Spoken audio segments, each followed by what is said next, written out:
શ્રી વલ્લભાધીશ કી જય, શ્રી ગુસાઈજી પરમ દયાલ કી જય, શ્યામ સુંદર શ્રી અમને મહારાણી કી જય, શ્રી હરિરાય મહાપ્રભુ કી જય, ગોકુલ નાથ કી જય.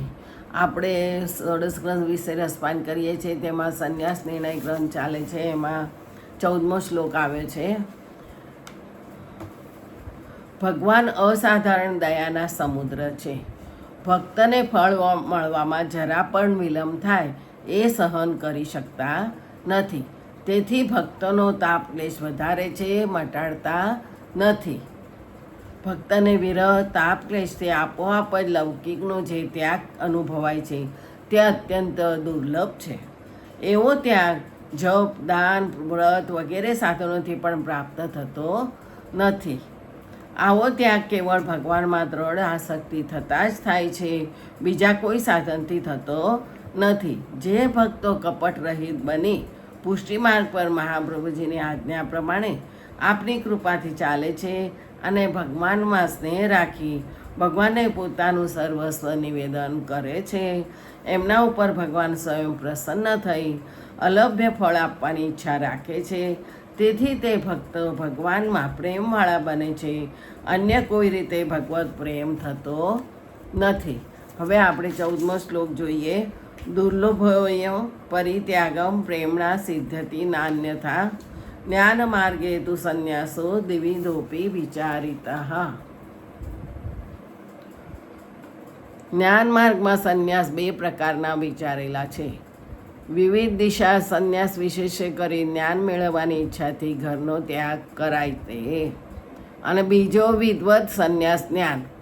વિદવત સંન્યાસ જ્ઞાન થયા પછી ઘરનો ત્યાગ કરાય તે. આ બંને જાતના સંન્યાસ માટે આગળ શ્લોકોમાં વિચાર કરેલો છે. જ્ઞાનને અર્થે અને ઉત્તર અગમ એ સેંકડો જન્મે સિદ્ધિ આપનાર છે. યજ્ઞાદિકના શ્રવણથી જ્ઞાનને સાધનની અપેક્ષા માનેલી છે.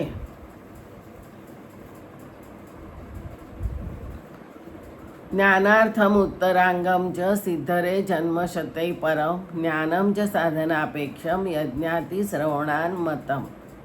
જ્ઞાન થયા પછી વિદવત સંન્યાસ થઈ શકે છે, પણ તે સેંકડો જન્મ વડે સિદ્ધિ મોક્ષનો આપનાર થાય છે. તેવા લાંબા કાળ સુધી ધૈર્ય રહેતું નથી. તેવામાં કોઈ દુસ્સંગ લાગવાથી અન્યથા જ્ઞાન થવાથી પાછો પડે છે. આ જ્ઞાન વેદ વિરુદ્ધ કલ્પેલું મિથ્યા જ્ઞાન નહીં, પણ આ સર્વ જગત બ્રહ્મના કાર્યરૂપ હોવાથી સત્ય છે. એવા જ્ઞાનથી શુદ્ધાદ્વૈત જ્ઞાનની રીતે બ્રહ્મભાવ થાય તેને જ્ઞાન કહેવું જોઈએ.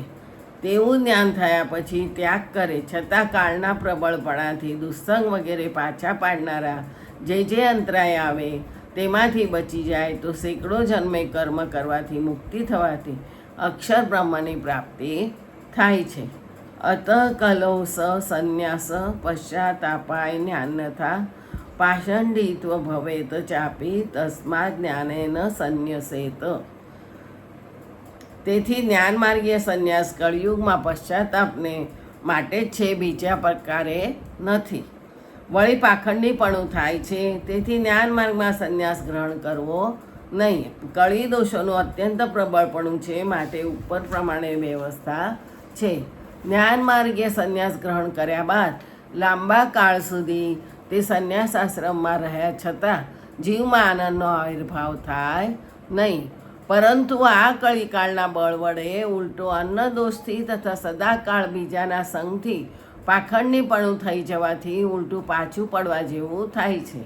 પોતાની આવી સ્થિતિ એવી બારીકીથી થાય છે કે તેવાઓને પોતાને પડવા બાબતની શંકા પણ થતી નથી. જેમ એક મનુષ્ય જન્મે છે અને કાળે કરી વૃદ્ધ અવસ્થાને પહોંચતા પોતાના સ્વરૂપમાં જે ફેરફાર થાય છે તે કળી શકતો નથી, તેમ તે ધીમે ધીમે પ્રવાહી સૃષ્ટિના જીવોની પેઠે અહંકાર, ક્રોધ વગેરેના દબાણમાં આવી પ્રવાહી જીવોની પેઠે ઘણા દુર્ગુણયુક્ત થઈ જાય છે.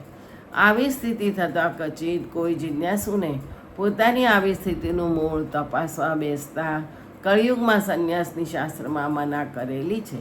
તે ઘણા વિચારો કરેલી હશે, પણ મેં અહંકારથી મૂળપણાને લીધે શાસ્ત્રના વચનને ન માની સંન્યાસ ગ્રહણ કર્યો, તેના પરિણામ રૂપે મારી ઉલટી પ્રથમની સ્થિતિ કરતાં અધોગતિ થઈ. એ રૂપી જે પશ્ચાતાપ થાય તે બાબત મનમાં જેમ વધારે આવતી જાય તેમ તેમ તેમને પશ્ચાતાપ થતો જાય. આવો ખેદ થયા પછી લોકલાજને ન ગણતા જો ભક્તિવર્ધિનીમાં કહ્યા પ્રમાણે કોઈ ભગવત સ્થાનમાં રહી તાદ્રસીનો સંગ કરે તો તે કલ્યાણનો માર્ગ પ્રભુની સેવાનો ખુલ્લો થાય છે. પણ તેમાંના ઘણા તો લોકલાજમાં જ એટલા દબાઈ ગયા હોય છે કે પોતાને આખી જિંદગી એળે જવાનું દુઃખ ફક્ત લોકલાજ માટે જ સહન કરે છે, પણ પોતાની ભૂલ જાણ્યા છતાં ત્યાર પછીથી પણ ખરા રસ્તે ચાલી શ્રેય સાધી શકતા નથી.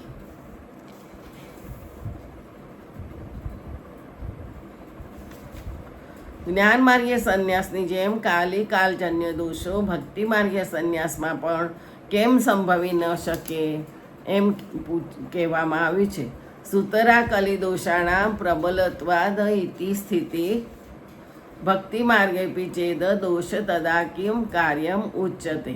અને 18મો શ્લોક અત્રારંભેન નાશ સ્યાદ દ્રષ્ટાંત સાપ્ય ભાવત સ્વાસ્થ્ય હેતુ પરિત્યાગાત બાધકેનાસ્ય સંભવેત.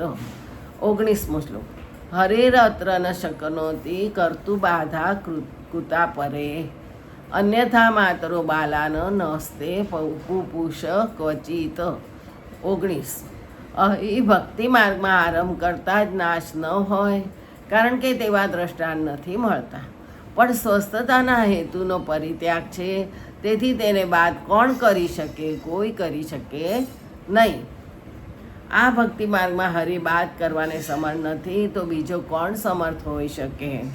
જો કદી હરિબાધા કરે તો માતા પણ સ્તન વડે પોતાના બાળકનું પોષણ ન કરે. ભક્તિ માર્ગમાં પણ કળીદોષ આવી જાય ત્યારે શું કરવું? ત્યાં કહે છે કે સ્વસ્થતાપળા માણસને દુસ્સંગ બાદ કરે છે. પણ જેનું મન સ્વસ્થ નથી પણ વિકળ છે તે લૌકિકની તમામ વસ્તુને અનાત્મ ભાવથી જુએ છે અને તેમાં અરુચિવાળો હોય છે. આવી અસ્વસ્થતામાં દુસ્સંગ બાદ કરનાર થતો નથી.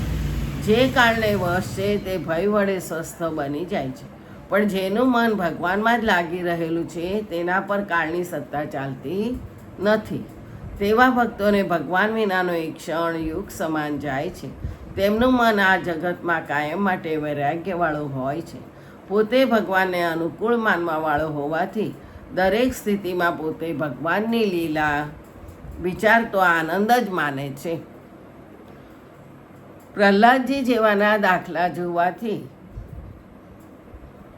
જણાય છે કે તેઓ દરેક સ્થિતિમાં ભગવાનમાં જ મનવાળા અને આનંદમગ્ન હતા.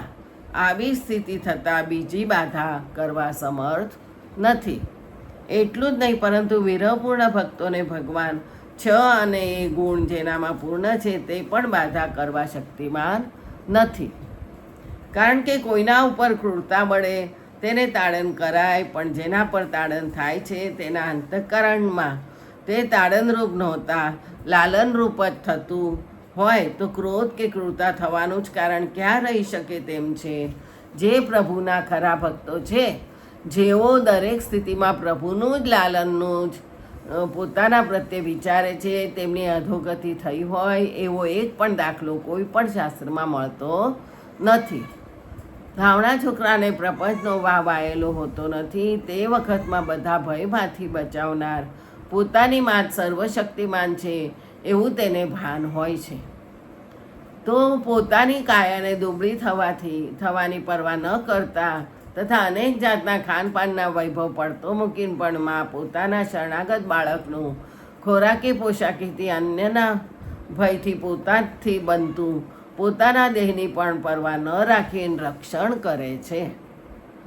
તે જ રીતે સર્વશક્તિમાન પ્રભુ સ્તુતિ કે નિંદાની દરકાર કર્યા વગર પોતાના અનન્ય ભક્તનું સર્વ રીતે રક્ષણ જ કરે, જેથી તેને બાદ કરવા કોઈ શક્તિવાન નથી એમ નિશ્ચય સમજવું.